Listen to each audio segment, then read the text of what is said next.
Welcome to the Hunter Report, and today we're going to test out 3 different lenses that are approximately in the same range. Let's go ahead and see what my iPhone is seeing. On the left we have the Sony Zeiss f4, and on the right we have the Sony 3.5 to 5.6 zoom lens. Both of these are on the Sony a6000. Finally, we have the Lumix extremely beautiful f2.8 12 to 35.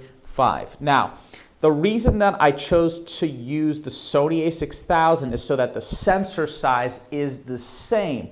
Yes, you're going to get some crop factor and there's some slight depth of field differences, but the thing is the sensor size is the same, so the light gathering capability is the same, and that's the way that I've decided to do this test.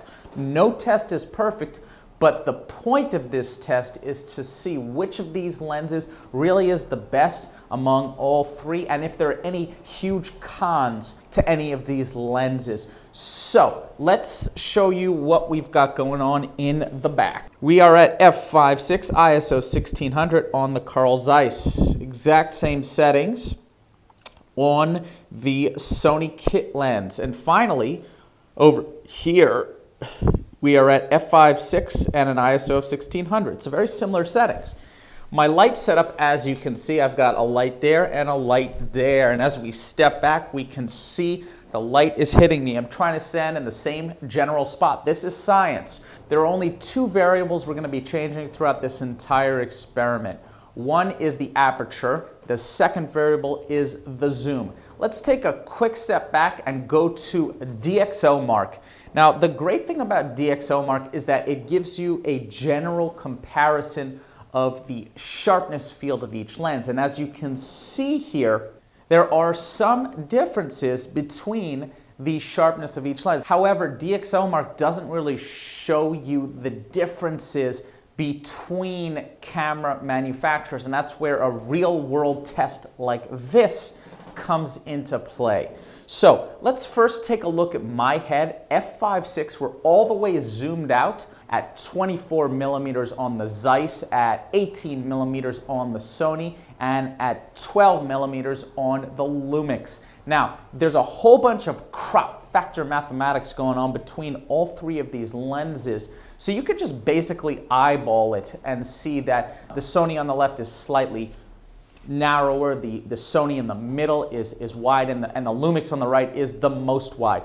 But let's go ahead right now and zoom in on my face. So now you're able to see really how the sharpness is looking at the center point, which is the sharpest point, f5.6 on the lens. But let's really take a test here, and let's look right up here where my hand is and see if we can tell any differences in sharpness.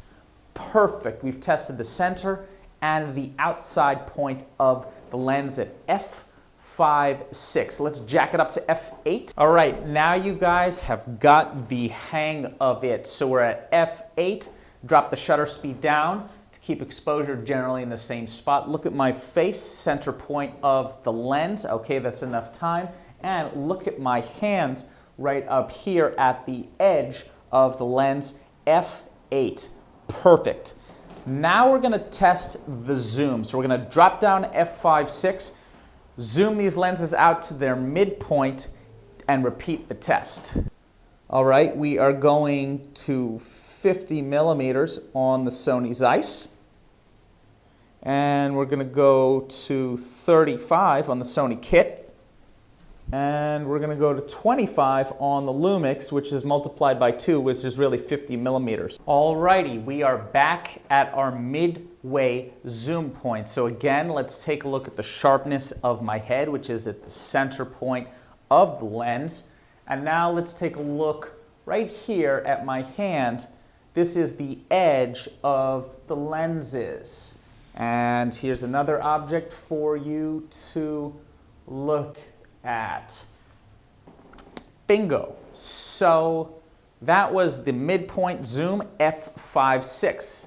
Now let's do that same test at f8. Alrighty, f8, let's take a look at my head. Does anything look sharp? Here's my hair if you want to look at my haircut. Got some little hair buzzies, and If we take a look out here at the edge of the lens, maybe we will find some differences.